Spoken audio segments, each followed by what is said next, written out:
Welcome to Dead Man Talking. Tonight's story is from our good friend Corpse Child, from over on Reddit No Sleep, author of The Night the Pack Came. And as ever, please do let us know what you thought down below in the comments box. Please do like and share. It really does help build the channel and our community further. And why not hashtag TeamFEAR and DMT's Cryptid crew. And so, with that aside, let's get into tonight's story. Entitled, Whatever you see, whatever you hear, keep the boat rowing. Let's get straight into that.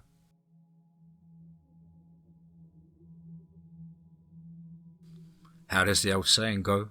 Whatever's happening, keep the cat turning. Essentially, it means that whatever's going on around you, keep your head down and get the job done. To stay focused on the task at hand and not get distracted. And well, growing up, I was taught a different variant. No matter what you see or hear, don't stop rowing. Now, if I was given a nickel for every time I was spoon-fed that line by my Uncle Harvey, well, I'd be stupid rich.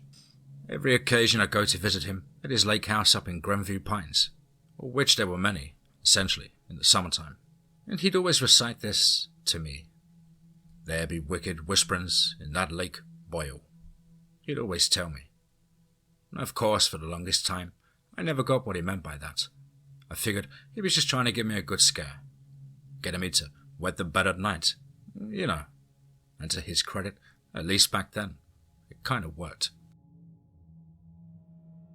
Now, the lake in question will be the wide, clear lake that ran all through the mountain pass and further into the neighbouring mountain.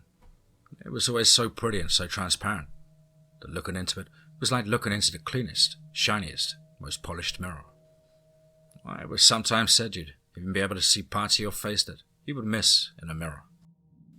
Now, couple this with the already colourful visage of the rusted Grenview, and with its bright greens, leafy trees, omnipresently blooming flowers, even somehow in the winter months too, and its always perfect position against the sun's overcast.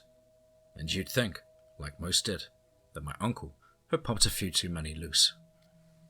How could something so beautiful be that dangerous, right?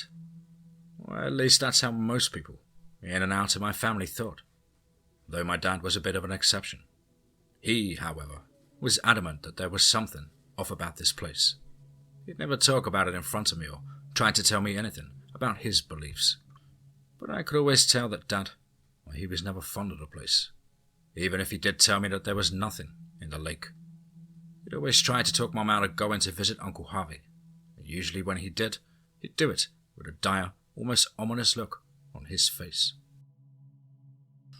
Of course, Mum would always shut him down, telling him to nut up, and that he needed to reinforce the value of family time to me. Well, personally, I didn't mind the place so much. I saw Grenview Pines the way my mum and others did. A beautiful spot to book a weekend or a holiday getaway. I'd even, despite Uncle Harvey's ghost stories, look forward to fishing in the lake on his canoe. At least, that was until my 16th birthday.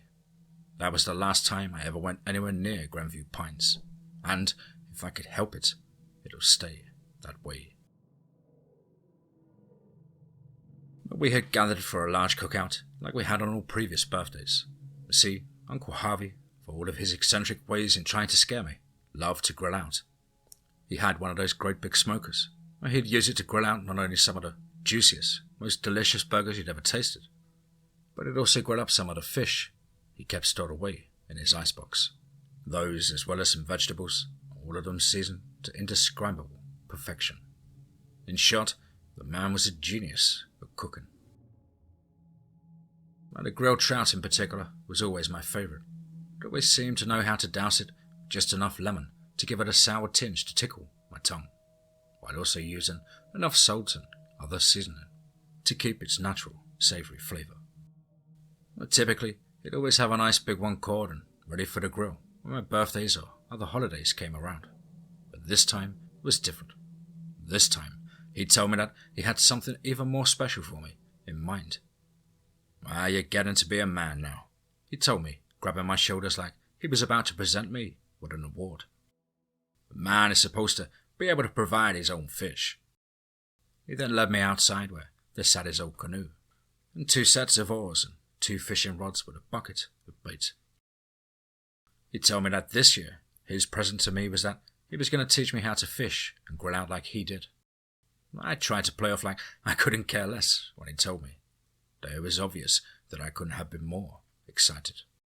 I'd always wanted to go fishing, but given that I lived in the suburbs, well, it wasn't exactly a feasible hobby for me. He handed me one of the rods. Here, this one will be yours. It was brand new, bright red steel rod, and with a fresh spool of line. He handed me a huge hook and told me how to string it to the end. And that's when Dad came running over and pulled Uncle Harvey to the side. I couldn't hear much of anything that was being said, but I could tell something was off. Dad's face looked anxious, like how I said earlier, and he kept covering his face with his hands. And that was something he only did when he was panicking. You're not seriously going to try taking him through there, are you? Through the whispering current? I saw Uncle Harvey putting his hand on Dad's shoulder, telling him to relax or something. Absolutely not. Are you out of your damn mind? Dad always shouted. Look, I'll be right there with him. He'll be fine. Fine? Through there? With you? Yeah. Remind me how again that ended last time. What's going on? I asked, cutting Dad off. They both snapped to look at me. What's wrong with me fishing on the lake with Uncle Harvey? Dad stole glasses back and forth between me and Uncle Harvey. Look, I said no. Your dad's being a scaredy cat, Uncle Harvey remarked. He thinks you'll get taken. Dad glared at Uncle Harvey as if looks could kill, or would have been digging his grave where he stood. Taken by what? I asked. Dad turned back to me. By the whispers. But Dad, I thought you said that it was just a cheap ghost story to scare kids with. A cheap ghost story? Huh. Uncle Harvey chided. Dad buried his face into his hands again. I actually saw him start trembling. I almost thought he was going to have a heart attack right there in the backyard. Sure, Uncle Harvey continued. And so I guess you have a better way of explaining what happened to... That's enough, Dad shouted, causing my heart to skip about 2 beats. I said no, and that's final. And with that he turned and stomped off back towards the house. I turned to Uncle Harvey, hoping he'd say or do something to fix the situation. Instead, he just sighed and told me to head back to the house, and that he'd go ahead and catch my birthday trout. I hung my head down as I did what I was told. When I got back to the house, I essentially locked myself away in the guest room, what I always took when I'd visit. I remember looking out the window, thinking of how much fun I could have been having, catching my very first fish. I remember wondering what Dad's problem was. What was he so worked up about? Or is nothing in the lake, right? And then I started thinking back to what Uncle Harvey was saying about being taken by whispers. And not only that, but what was Dad talking about when he said last time? I knew that there was something my old man wasn't telling me. But what?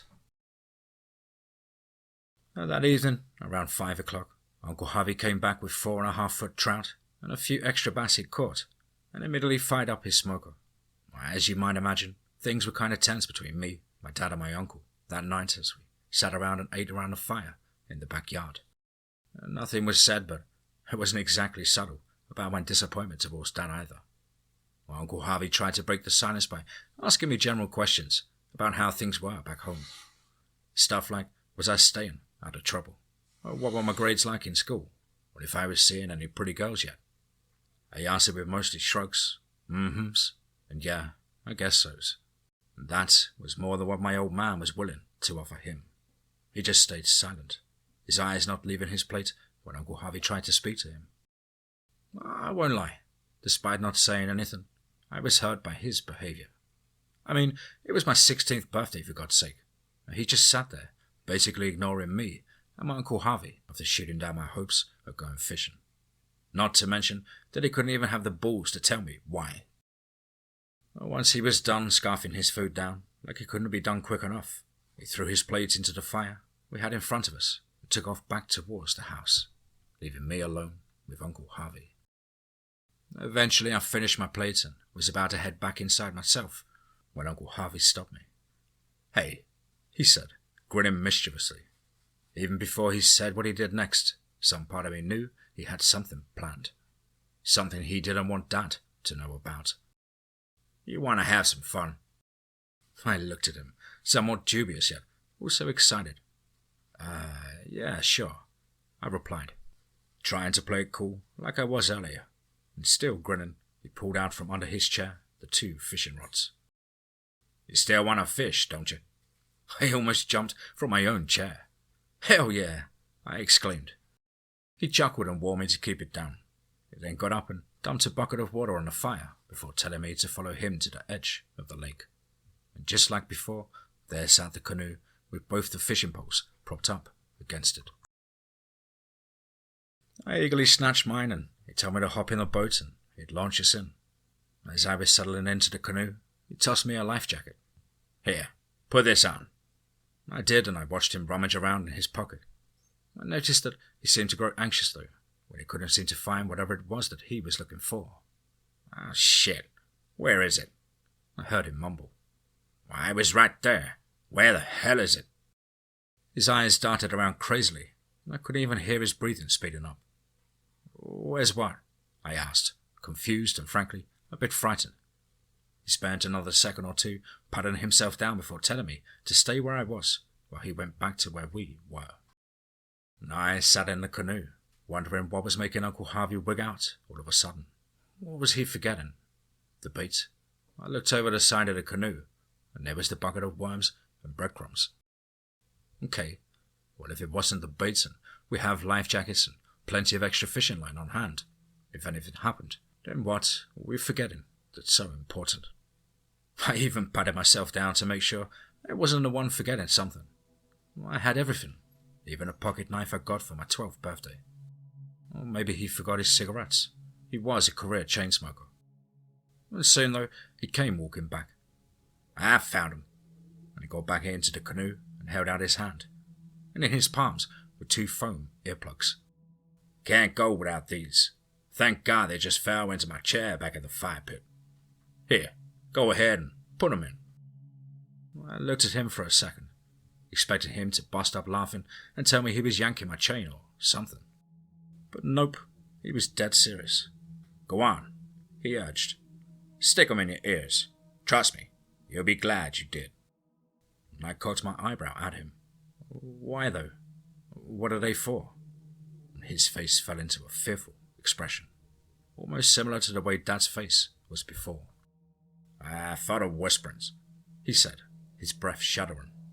I scoffed and chuckled, telling him to stop trying to scare me, and that I wasn't 3 years old anymore, and that I wasn't afraid of the whisperings, but his face stayed the same, utterly petrified. "Look," he said, his voice abruptly deepening. "Either you go get those things in your damn ears, boyo, or we can forget about going out on the lake." Still, utterly bewildered, I twisted them to fit into my ear. He did the same with a pair of his own before giving the canoe a hard shove and hopping in. For the first half hour or so, we rolled in silence, the tension from a few moments ago still lingering between us. I couldn't help but begin wondering what exactly these whisperings were. Why were they so dangerous? And then again, I was cycled right back to wondering what Dad meant by last time. "What happened?" I asked, finally breaking the silence. He looked at me quizzically. "We're here at the lake. I mean, why are you and Dad so afraid of the lake?" His terrified expression returned, and I almost instantly regretted opening my damn mouth. He sighed and said, "Well, back when we were young'uns, your daddy and I once knew a couple of kids that we used to play out here on the lake with." He pulled out a pack of his Eagle Greens and lit it. Of course, he didn't forget those.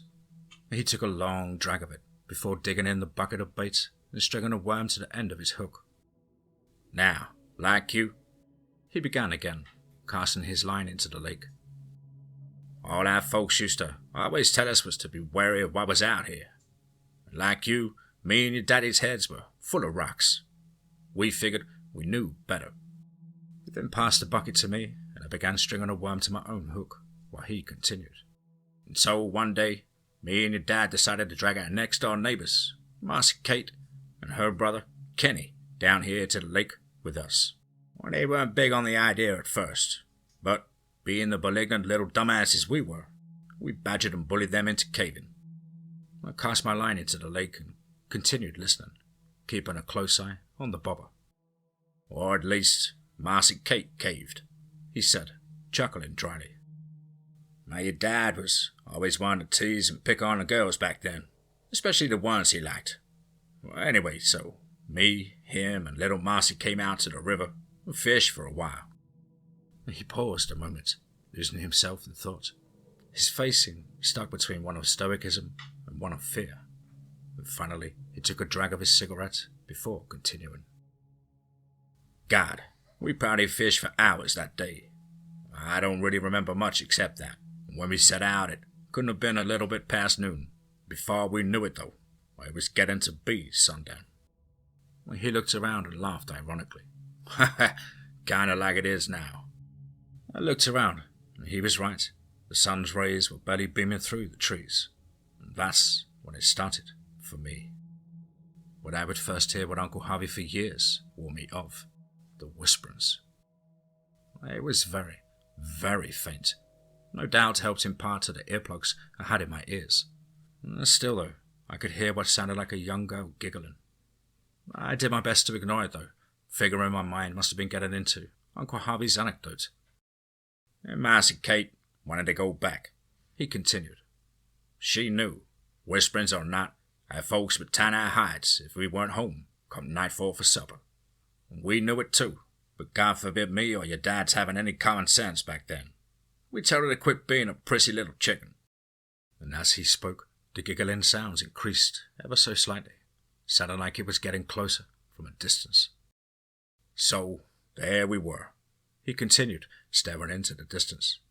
Sailing along here in the river, when suddenly Marcy started saying that she heard something, calling her name. And of course we didn't hear anything, and so we thought she was yanking that chain, to try and get us to turn around. At least, at first. He paused again, and took another long drag of his cigarette. I began to hear the giggling sound much, much closer now. At one point, I thought I actually heard the same little girl voice calling out to me. Wesley! Wesley! Eventually, though, Uncle Harvey said, snapping my focus back to him. I started hearing it too. I told him I heard our ma hollering for us. He wasn't buying it, though. He told me I was just trying to be all cute, sticking up for little Marcy like a kiss-ass. I tried to tell him, though, that I wasn't playing around here. I heard our ma calling out for us. And finally, I told him to listen, and he'd believe me. And so he did, and... He stopped suddenly. What? What is it? And I turned to him, his face increasing with a sense of alarm, of dread. It's nothing, I replied, not sure that what I was hearing was actually happening. His face sunk further. He asked me again what it was I was listening to, and I told him, as skeptically as possible, that it was nothing, that I thought I might have heard his voice saying my name. I almost instantly regretted saying that because he immediately kicked into overdrive, taking up the oars and began hastily rowing us back to the bank. Grab your paddles and start rowing, boy!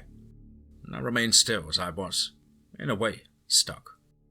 The sounds were now shifting to a deeper pitch, a familiar pitch.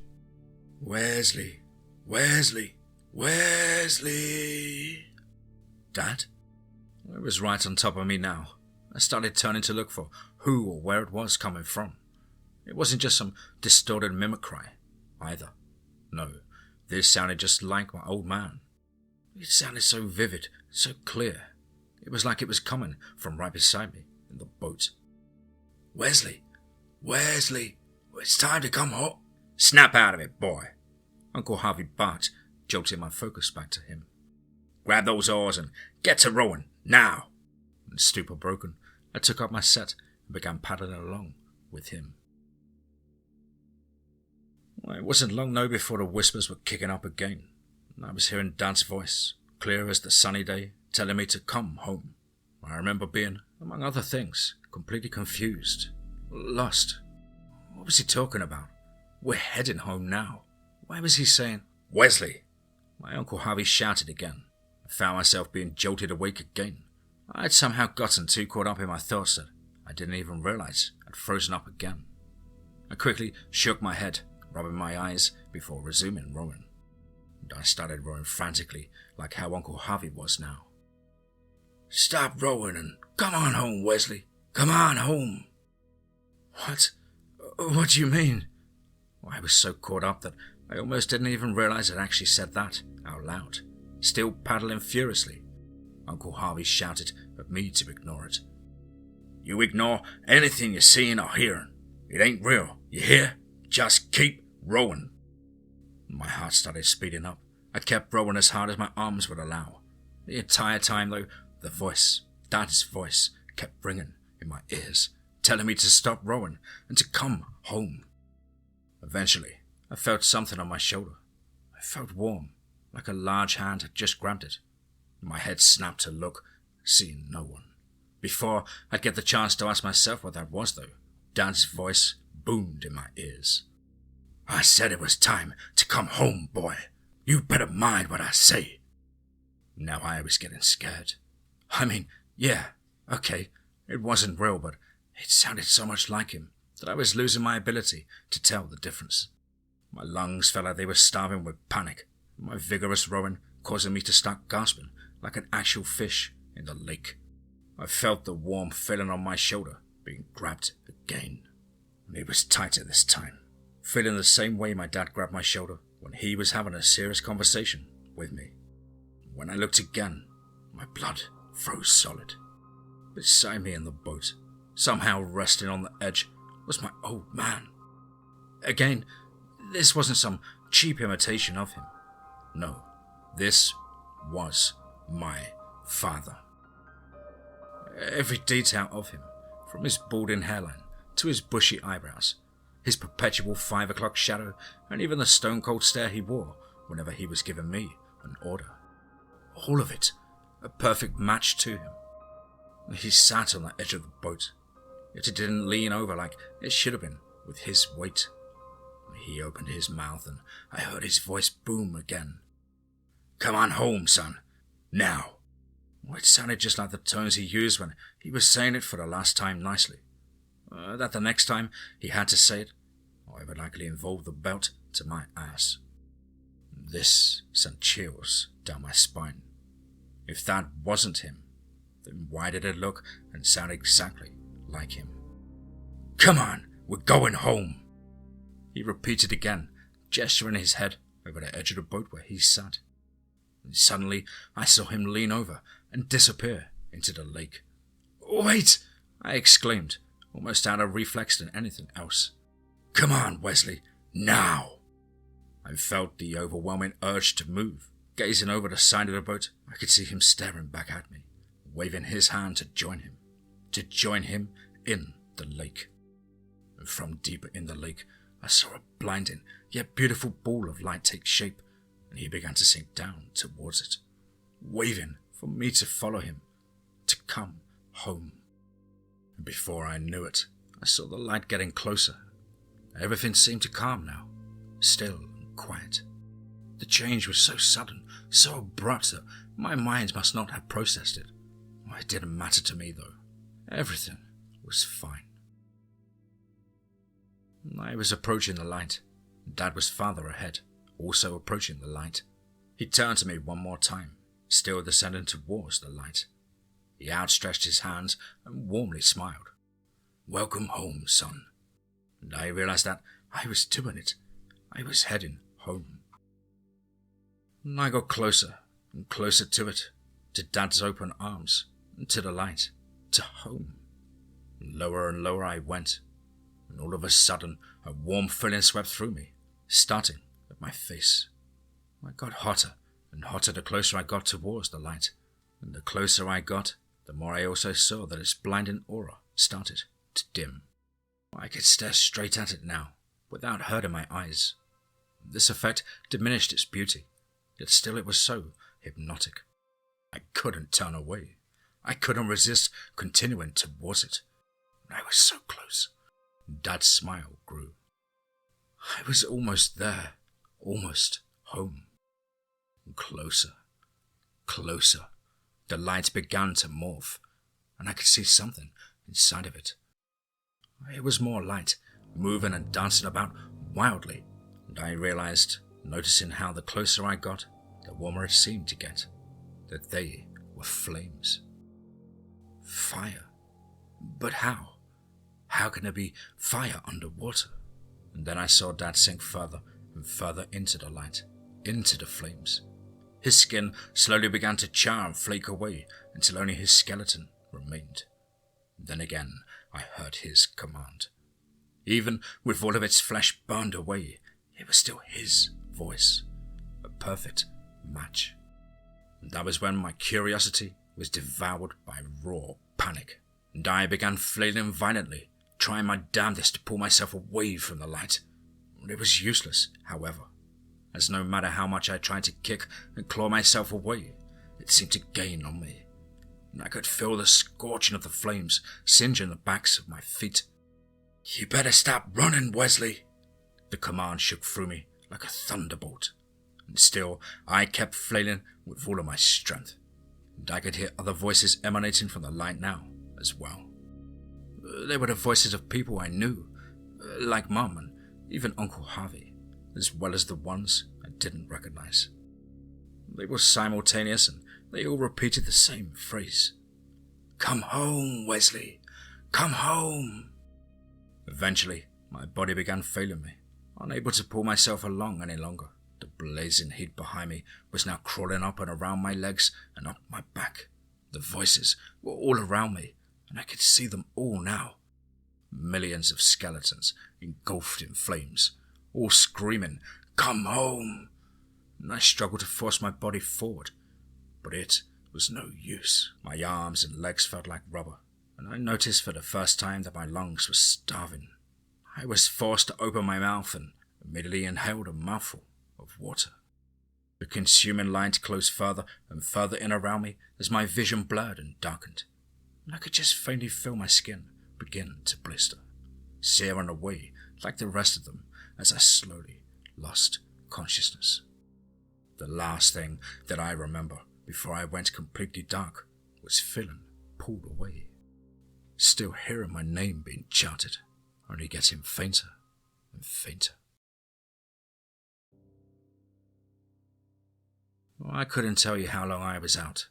The next thing I knew, though, I was choking and gasping for fresh air, coughing up water as I did so. When I could finally breathe properly again, I saw that I was on the bank. The canoe was slowly drifting away along the lake, and I was soaking wet. Uncle Harvey, he was hunched over me, also drenched and out of breath. "You all right?" And I didn't answer. My tongue felt like it had swollen after biting it. Instead, I looked at him, terrified, confused, and just ready to crumple into a ball and cry like a little baby. And sure enough, that's exactly what I did. Right there on the bank, I started crying. I couldn't hold any of it back, try as I might. Uncle Harvey wrapped his arms around me, and I actually heard his own voice break as he quietly said, "Shh, it's all right now. It's all right now. I got you. They ain't gonna get you. I got you." And finally, I looked up at him and managed to find a little strength to speak. What was... "The whisperings. That's what it was, boy. That was what them wicked whisperings are, and they damn near took you." He paused, and I could actually see his entire body shudder, as if cold. "But I got you now. It's gonna be okay." And I sat huddled in his arms for about another 5 or 10 minutes before he got me to get up. We then headed back to the house in silence. I will say that, despite it being mostly quiet, I could still hear their muffled screams ringing in my ears. It was around 1 a.m. when we finally made it back to the house. Ma and Dad were fast asleep, and so we still, despite our anxiety, tried to be as quiet as possible as we made our way to our rooms. Just before going to his room, Uncle Harvey turned and whispered to me, asking me one more time if I was okay.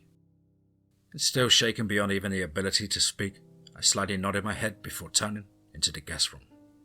It's no surprise to say I got absolutely no sleep at all that night. Hell, I couldn't close my eyes for 2 seconds without seeing that burning, damning aura with all of the flames, all the screaming skeletons, and all through the night, you guessed it, I'd hear them. "Come home, Wesley, come home."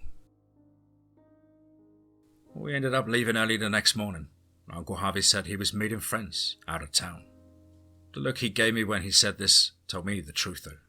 He was trying to do me a favor. He knew I didn't want to be there anymore. I didn't say anything, but just played along as best I could, like nothing had happened. And I hugged Uncle Harvey and said goodbye.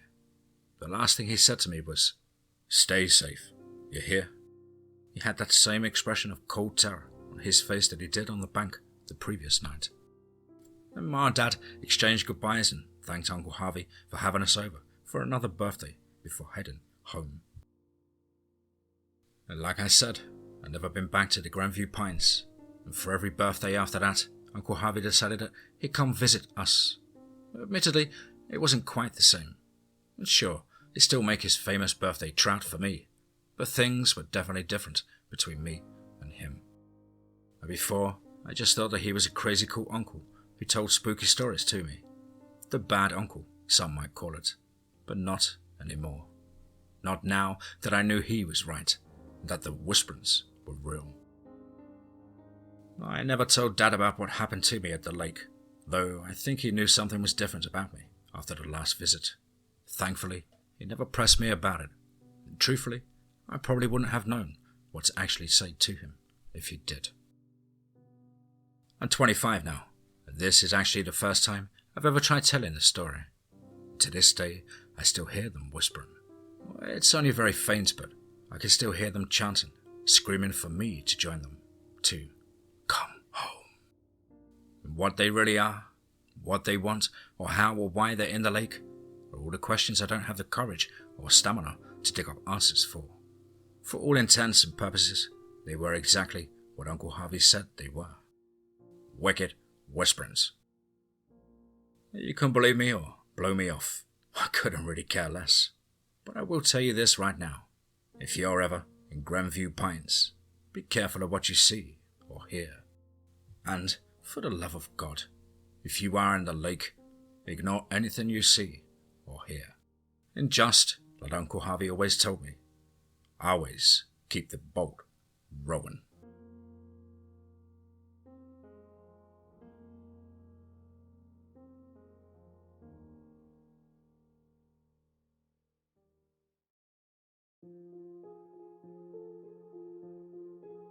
Wow. Certainly another one. Wow. Gotta be one of my favourite water-themed stories there, and from the incredible mind of our good friend, Corpse Child, from over on Reddit, No Sleep. Huge thank you, Corpsey, for your patience and, of course, allow me to narrate another one of your stories.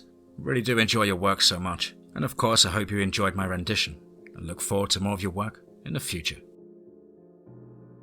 Well, guys and girls as ever, you know the drill. Please do let us know what you thought down below in the comments box. Please do like and share.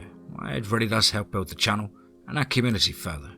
And why not hashtag TeamFEAR and DMT's Cryptid Crew.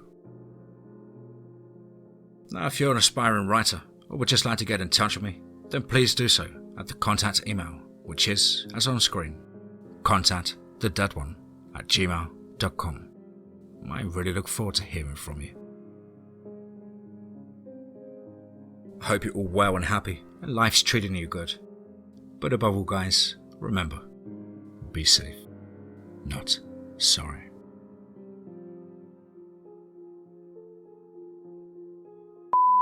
Pause of the jungle. Jungle VIP.